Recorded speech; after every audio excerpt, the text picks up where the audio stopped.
প্রিয় নবম ও দশম শ্রেণীর শিক্ষার্থীরা, আজকে তোমাদের সাথে তোমাদের উচ্চতার গণিতের সূচকীয় রাশির একটি গুরুত্বপূর্ণ সূচক নিয়ে আলোচনা করব।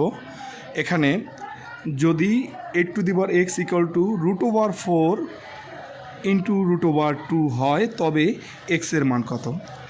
সমাধান। এখানে 8x √4 √2।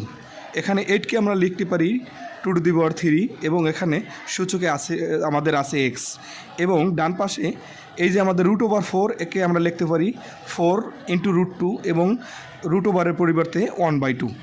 2⁻⁻⁶, 4-এর পরিবর্তে আমরা লিখতে পারি 2⁻2 এবং √2 এর পরিবর্তে আমরা লিখতে পারি 2⁻1/2 হোল পাওয়ার 1/2।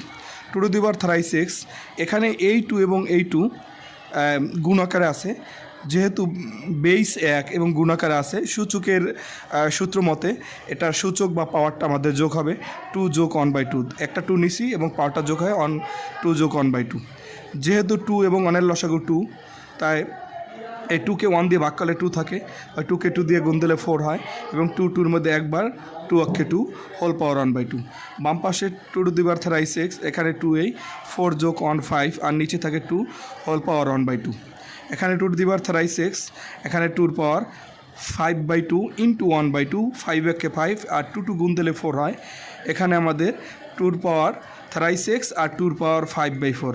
সূচকের নিয়মে উভয় পাশের ভিত্তি যদি 1 হয়, আমরা শুধু সূচকটা লিখতে পারি ভিত্তি বাদ দিয়ে। 3x = 5/4, 3x = 5/4। এক্সের সাথে 3 যেহেতু গুণাকার আছে, 3 ডান পাশে গেলে ভাগ হবে। x = 5/, নিচে 4 ছিল, গুণ হবে আমাদের 3। x = উপরে 5, নিচে 3 × 4 = 12, অতএব x = 5/12। এটা হলো আমাদের অ্যান্সার।